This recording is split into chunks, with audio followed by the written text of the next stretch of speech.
ఫిబ్రవరి 11, 2024న ఒక CA integrated batch student నన్ను వచ్చి అప్రోచ్ అవ్వడం జరిగింది.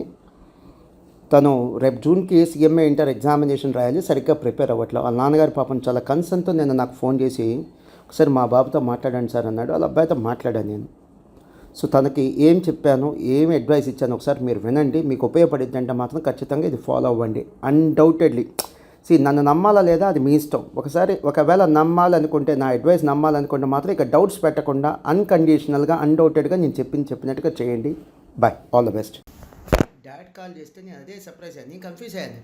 సిఏ ఫౌండేషన్ మా వాడు సెకండ్ టైం ఫెయిల్ అయ్యాడంటే అయ్యో మా తప్పే ఉందని చెప్పి ఫస్ట్ నేను బాధపడటం మొదలుపెట్టాను. ఎందుకంటే మీ డాడ్ సెల్లో రికార్డ్ అవుతుందని నేను బాధపడట్లా. డెఫినెట్లీ మాది కూడా కొంత తప్పు, లేకపోతే స్టూడెంట్ ఫెయిల్ అవ్వడుగా.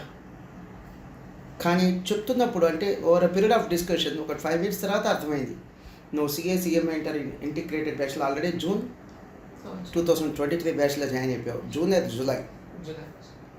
సో అలాంటప్పుడు నువ్వు ఫౌండేషన్ డిసెంబర్ 2023లో రాయకూడదు కదా.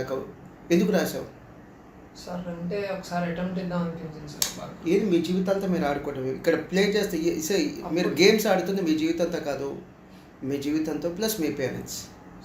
ఇక్కడ మా రెప్యుటేషన్ పోతుంది, మీ పేరెంట్స్కి భయం పెరుగుతుంది, ఏమైపోతాడు వీడు, ఎలా సెటిల్ అవుతాడా అని. తర్వాత అనిపించింది సార్, లైక్ రాంగ్ స్టెప్ తీసుకొని ఫౌండేషన్కి అటెంప్ట్ చేస్తాను. అసలు ఇంటిగ్రేటెడ్ బ్యాచ్ అంటే ఏంటి చెప్పరా? CMA inter first CMA inter prepare అవ్వాలి, బోత్ గ్రూప్స్ రాయాలి. అది చూపించి సిఏ ఫౌండేషన్ ఎగ్జామ్షన్ తీసుకోవాలి.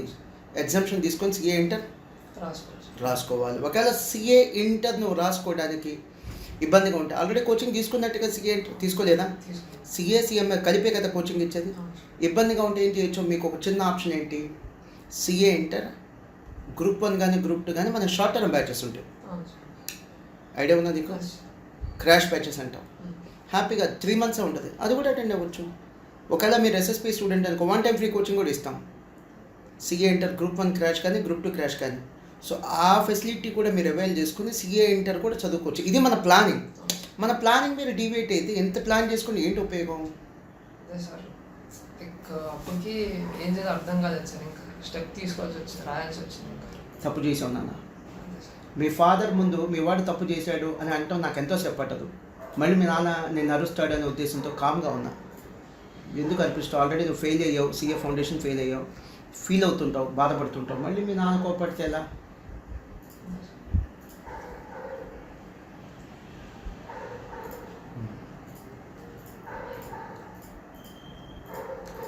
చెప్పు, నెక్స్ట్ ఏంటి? నువ్వు ఎందుకు వచ్చావు, నువ్వు ఎందుకు కలవాలనుకుంటున్నావు, ఏంటో చెప్పు. ఎగ్జామ్కి ఎలా చేస్తాను?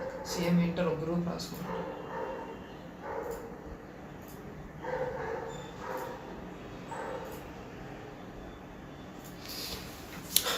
తప్పు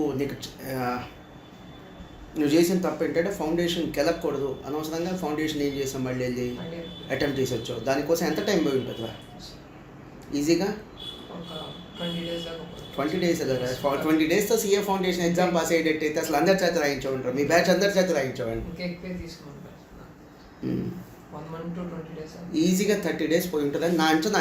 దిస్ ఈజ్ మై ఎస్టిమేషన్. తర్వాత సిఏ ఫౌండేషన్ రిజల్ట్ వచ్చేప్పుడు కూడా 1 week 10 days ఫౌండేషన్ పాస్ అవుతాననే ఉద్దేశంతో ఆ క్లాస్లో కూడా నెగ్లెక్ట్ చేసి ఉంటావు కదా, ఇంటిగ్రేటెడ్ బ్యాచ్. సో ఇప్పుడు నీ ముందున్న డైలమా ఏంటంటే నువ్వు బోత్ రాయాలా, సిఎంఏ ఇంటర్ సింగిల్ రాయాలా? నేనే ఉంటానంటే యూ డన్ ఎ క్రైమ్, నువ్వు చేసింది చాలా తప్పు. అసలు సిఏ ఫౌండేషన్ ఫెయిల్ అయ్యగానే మీ నాన్న నీ మీద విరుచుకుపడాలి. అలాంటిది నాన్న మాస్టర్ మైన్స్ వాళ్ళు ఇంటిగ్రేటెడ్ బ్యాచ్ అనే కాన్సెప్ట్ పెట్టారు. టైం వేస్ట్ కాకుండా నేను ఫౌండేషన్లో కూర్చోకుండా ఎక్కడికి వెళ్తా, సిఎంఏ ఇంటిగ్రేటెడ్ బ్యాచ్ అని చెప్పి ఏదో చూపించి నువ్వు you are able to manage your father. Convince చేసావు, మేనేజ్ చేయాలా, కన్విన్స్ చేసావు. అండ్ నీకు ఆపర్చునిటీ ఇచ్చాడు లేదా? ఇప్పుడు మళ్ళీ నేను బోత్ గ్రూప్స్ రాయినా సింగిల్ గ్రూప్ రాస్తానంటే చాలా అన్జస్టిఫైడ్. మీ నాన్న నీకు ఇచ్చిన ఛాన్స్ కోసమైనా సరే నువ్వు రిస్క్ తీసుకొని బోత్ రాయి. లేదు సార్ అది క్యాలిక్యులేటెడ్ రిస్క్ కాదు, రాస్తే బోత్ 2 పోయిద్ది అని అంటే ఇక తప్పదనుకుంటే ఒక గ్రూపే రాయి.